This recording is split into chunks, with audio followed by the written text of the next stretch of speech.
ಜೋಯಿಡಾ ತಾಲೂಕಿನ ಶ್ರೀ ಕ್ಷೇತ್ರ ಉಳವಿ ಜಾತ್ರೆಯಲ್ಲಿ ಸರಾಯಿ ಮತ್ತು ಪ್ಲಾಸ್ಟಿಕ್ ನಿಷೇಧ. ಉಳವಿ ಟ್ರಸ್ಟ್ ಕಮಿಟಿಯ ಅಧ್ಯಕ್ಷರಾದ ಸಂಜಯ್ ಕಿತ್ತೂರ್.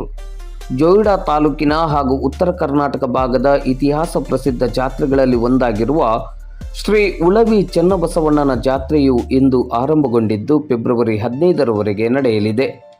ಫೆಬ್ರವರಿ 13ರಂದು ಮಹಾರಥೋತ್ಸವ ಜರಗಲಿದೆ. ಜಾತ್ರೆಯಲ್ಲಿ ಸಂಪೂರ್ಣವಾಗಿ ಸರಾಯಿ ಮತ್ತು ಪ್ಲಾಸ್ಟಿಕ್ ನಿಷೇಧವನ್ನು ಮಾಡಲಾಗಿದೆ ಎಂದು ಉಳವಿ ಟ್ರಸ್ಟ್ ಕಮಿಟಿಯ ಅಧ್ಯಕ್ಷರಾದ ಸಂಜಯ್ ಕಿತ್ತೂರ್ ಅವರು ಹೇಳಿದರು. ಅವರು ಇಂದು ಸೋಮವಾರ ಸಂಜೆ 4 ಗಂಟೆ ಸುಮಾರಿಗೆ ಉಳವಿಯಲ್ಲಿ ನಡೆದ ಪತ್ರಿಕಾಗೋಷ್ಠಿಯನ್ನು ಉದ್ದೇಶಿಸಿ ಮಾತನಾಡಿದರು. ಟ್ರಸ್ಟ್ ಕಮಿಟಿಯ ಉಪಾಧ್ಯಕ್ಷರಾದ ಪ್ರಕಾಶ್ ಕಿತ್ತೂರ್ ಅವರು ಮಾತನಾಡಿ, ಜಾತ್ರೆಗೆ ಹೆಚ್ಚಿನ ವಾಹನಗಳು ಬರುವುದರಿಂದ ಕಡಗರ್ಣಿ ಮೈದಾನ ಮತ್ತು ಉಳವಿ ಗದ್ದೆಯಲ್ಲಿ ವಾಹನಗಳಿಗೆ ಪಾರ್ಕಿಂಗ್ ವ್ಯವಸ್ಥೆಯನ್ನು ಮಾಡಲಾಗಿದೆ. ಎಲ್ಲ ವಾಹನಗಳಿಗೆ, ಮುಖ್ಯವಾಗಿ ಟ್ರ್ಯಾಕ್ಟರ್ಗಳಿಗೆ ರೇಡಿಯಂ ಬಳಸಬೇಕು. ಅಲ್ಲಲ್ಲಿ ತಾತ್ಕಾಲಿಕ ಶೌಚಾಲಯವನ್ನು ನಿರ್ಮಾಣ ಮಾಡಲಾಗುತ್ತದೆ. ಜಾತ್ರೆಯಲ್ಲಿ ಯಾರು ಕೂಡ ಬೆಲೆ ಬಾಳುವ ಬಂಗಾರ ಹಾಗೂ ಇನ್ನಿತರ ವಸ್ತುಗಳನ್ನು ಧರಿಸಿ ಬರಬಾರದು. ದೇವಸ್ಥಾನದ ಆವರಣ ಮತ್ತು ಅಗತ್ಯವಿದ್ದಲ್ಲಿ ಸಿಸಿ ಕ್ಯಾಮೆರಾ ಅಳವಡಿಸಲಾಗಿದೆ. ಎಲ್ಲರೂ ಪರಿಸರ ರಕ್ಷಣೆಗೆ ಮುಂದಾಗಬೇಕು.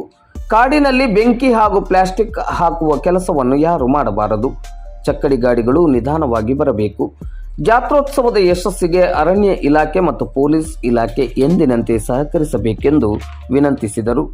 ಈ ಸಂದರ್ಭದಲ್ಲಿ ಉಳವಿ ಗ್ರಾಮ ಪಂಚಾಯತ್ ಅಧ್ಯಕ್ಷರಾದ ಮಂಜುನಾಥ್ ಮೊಕಾಶಿ, ಟ್ರಸ್ಟ್ ಕಮಿಟಿಯ ಸದಸ್ಯರಾದ ವೀರೇಶ್ ಕಂಬಳಿ, ಪ್ರಧಾನ ಅರ್ಚಕರಾದ ಕಲ್ಮಠ ಶಾಸ್ತ್ರಿ ಮೊದಲಾದವರು ಉಪಸ್ಥಿತರಿದ್ದರು. ಸಲಹೆ ಸೂಚನೆಗಳೆಲ್ಲ ಮಾಡಿದ್ದಾರೆ. ಅದೇ ಪ್ರಕಾರ ಇಲ್ಲೇ ನಮ್ಮ ಜೋಯಿಡಾ ತಾಲೂಕಿನ ತಹಸೀಲ್ದಾರ್ ಸಾಹೇಬರು ಉಳವಿಯಲ್ಲಿ ಕೂಡ ಒಂದು ಸಭೆಯನ್ನು ಅಧಿಕಾರಿಗಳು ಕರೆದು ಸಭೆಯನ್ನು ಮಾಡಿ, ಆ ಸಭೆಯಲ್ಲಿ ಎಲ್ಲ ಅಧಿಕಾರಿಗಳು ಏನೇನು ಉಳವಿಯಲ್ಲಿ ಹೋಸದ ಜಾತ್ರೆಯಲ್ಲಿ ಆಗದಂಥ ನ್ಯೂನತೆಗಳು ಅದನ್ನೆಲ್ಲ ಸರಿಪಡಿಸಲಿಕ್ಕೆ ಎಲ್ಲ ಅಧಿಕಾರಿಗಳಿಗೆ ತಿಳಿಸಿದ್ದಾರೆ. ಅದೇ ರೀತಿಯಾಗಿ ಎಲ್ಲ ಅಧಿಕಾರಿಗಳು ಒಳ್ಳೆಯ ಮನಸ್ಸಿಂದ, ಒಳ್ಳೆಯ ಬದುಕಿನಿಂದ ಜಾತ್ರೆ ಚೆನ್ನಾಗಿ ಆಗಲ್ಲ ಅಂತ ಹೇಳಿ ಈ ಜಾತ್ರೆಗೆ ಎಲ್ಲ ಕೆಲಸ ಹುಮ್ಮಸ್ಸಿಂದ ಎಲ್ಲ ಕೆಲಸ ನಿರ್ವಹಿಸ್ತಾ ಇದ್ದಾರೆ.